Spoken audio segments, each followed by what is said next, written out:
If you want to know something about yourself, sit on your bed one night and say to yourself, you got to mean this. Like, you got to be desperate. This is no game, this.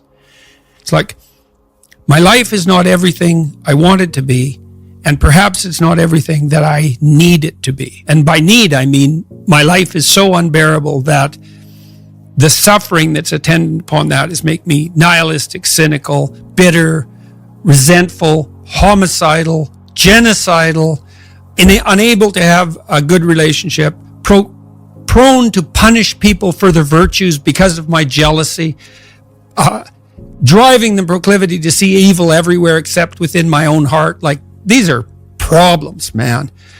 And you ask yourself, you sit on the bed and say, okay, man, I'm ready to learn something. Like, what's one thing I'm doing wrong that I know I'm doing wrong, that I could fix, that I would fix? It's like, you meditate on that, you'll get an answer. And it won't be one you want, but it'll be the necessary one. And it's often something that will point you to small things. So Carl Jung said, people in the modern world don't see God because they don't look low enough. And so imagine you're in your messy bedroom, and you're sitting on the edge of the bed trying to have an honest dialogue with yourself. And the little voice says, it's pretty disgusting in here. And you think, well, I'm way above such trivial niceties as organizing my room. It's like, well, that's pride. That's arrogance.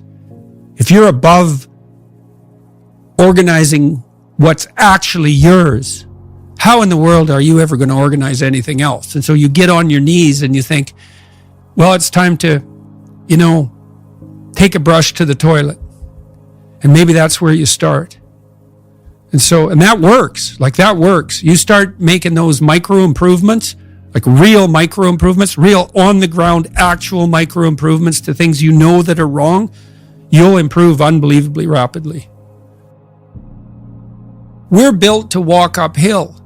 And when you reach the pinnacle of the hill, you want to stop and appreciate the vision. But the next thing you want is a higher hill in the distance, because it's the uphill climb that it's from the uphill climb that we derive our value. And I mean this technically. So almost all the positive emotion we feel, especially the emotion that fills us with enthusiasm, and that's to be filled with the Spirit of God, by the way, because that's what enthusiasm means. That's experienced in relationship to a goal.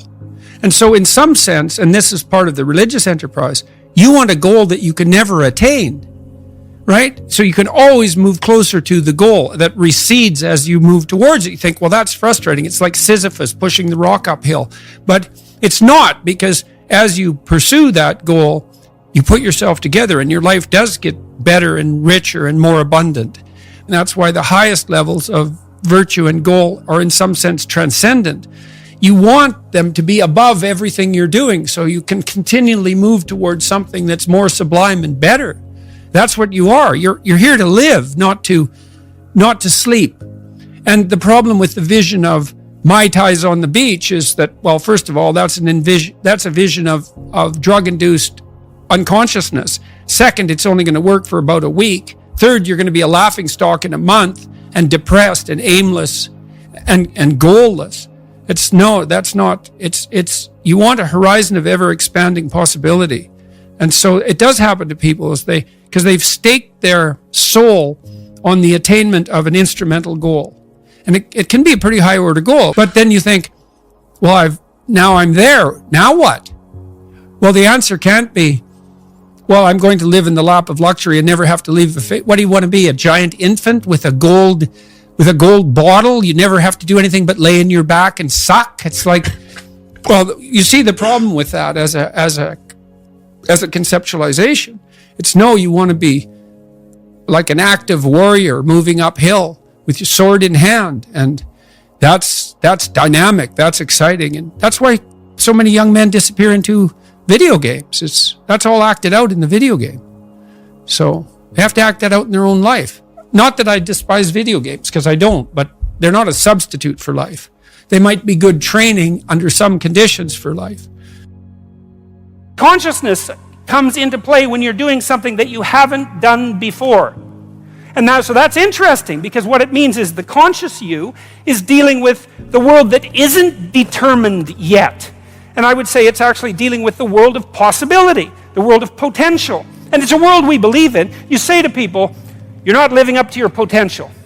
And you say that to yourself too, when you wake up at night and you're guilty. I'm not living up to my potential. And you don't feel good about that. And you think, well, there's potential around you that you're not exploiting. And you feel bad about that too. And you should. And so it's a good source of guilt and shame. Not enough to crush you maybe, but enough to wake you up. And it's certainly not something you hope for the people that you love. It's okay. You're wasting your potential. It doesn't matter. It's like no one says that. And so we're contending with potential. And we know that because we wake up in the morning and poof, we're awake. Like the sun has risen again. We're awake. And we confront the world. And what do we confront? We confront the possibilities, the potential, and the horror of the day. Here's the things we could do. Here's the things that could go bad. Here's how we could make things go better. And you know what that is. It's usually, there's 3 or 4 things that I need to do today that I'd rather avoid. But I better do them, because if I don't do them, the world will be a worse place by 6 o'clock tonight. Right? And that's a funny thing, because the world isn't like that yet. It isn't made like that yet. It won't be made like that until you make it. And you might think, well, here's some things I could do that would be good, that would actually make the world a better place by 6 o'clock tonight. Take some effort, and the willingness and some aim, but you could do that. You could make it slightly better than it was, and certainly slightly less worse than it could be. And you know that. It weighs on you, I would say, as soon as you wake up. It might be a moral burden, or it might be excitement, or it might be some combination of both. But that's certainly how you view yourself. A conscious agent confronting what has not yet been brought into being, confronting potential, and determining the course that the world's going to take. Maybe just in your small area, but who knows how big your area is and how much what you do echoes around you. We have an idea in our culture that each of us is the center of the world. That's why you're part of the sovereign state. That's why you vote. That's why the future of the state itself is dependent on your decision. Because we've decided over like a 10,000 year period that you're king. You, for whatever reasons, it's on you. Your conscious ability to be awake and to be articulate and to be clued in and to keep nature at bay and culture straight and your own malevolence under check and to combat the unknown and to transform it into something that's good. That's what you are. You develop a vision of what you would like your life to be, and then you break down the goal into microprocesses that you can implement. The microprocesses become rewarding in relation to their causal association with the goal, and that tangles in your incentive reward system. We talked about the dopaminergic incentive reward system, and that's the thing that keeps you moving forward. And the way it works is that it works better if it produces positive emotion when it can see you moving towards a valued goal. Okay, well, what's the implication of that? Better have a valued goal, because otherwise you can't get any positive motivation working out. And so the more valuable the goal, in principle, the more the microprocesses associated with that goal start to take on a positive charge. And so what that means is, well, you get up in the morning and you're excited about the day. You're ready to go. And so as far as I can tell, what you do is you specify your long-term ideal. Maybe you also specify a place you want to stay the hell away from so that you're terrified to fail as well as excited about succeeding, because that's also useful. You specify your goal. You do that in some sense as a unique individual. You want to specify goals that make you say, oh, if that could happen as a consequence of my efforts, it would clearly be worthwhile. Because the question always is, why do something? Because doing nothing is easy. You just sit there and you don't do anything. That's real easy. The question is, why would you ever do anything? And the answer to that has to be because you've determined by some means that it's worthwhile. And then the next question might be, well, where should you look for worthwhile things? And one would be, well, you could consult your own temperament. And the other would be, well, you kind of look at what it is that people accrue that's valuable across the lifespan. You need a family, you need friends. Like, you don't need to have all these things, but you better have most of them. Family, friends, career, educational goals, time outside of work, attention to your mental and physical health, etc. That's what life is about. And if you don't have any of those things, well, then all you've got left is misery and suffering. So that's a bad deal for you.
thôi, đâu quan tâm gì chuyện đời.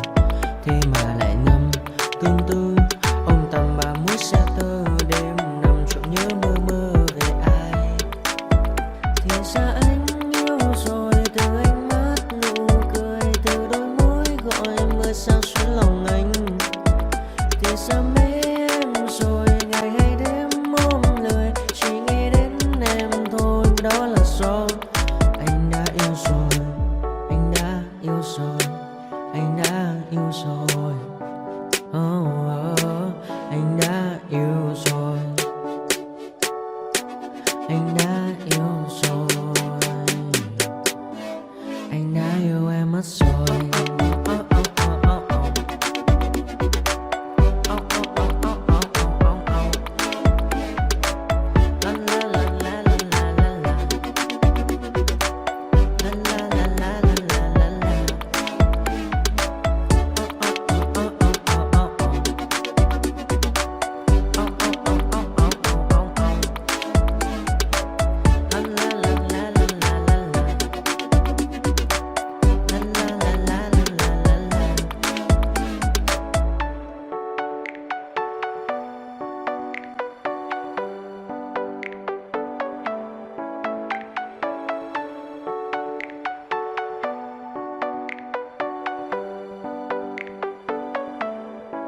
Anh hay mơ mộng mình thứ xa xôi, không ngờ về tình ái muôn nơi, sống cho là trọn kiếp đây thôi, đâu quan tâm gì chuyện đời.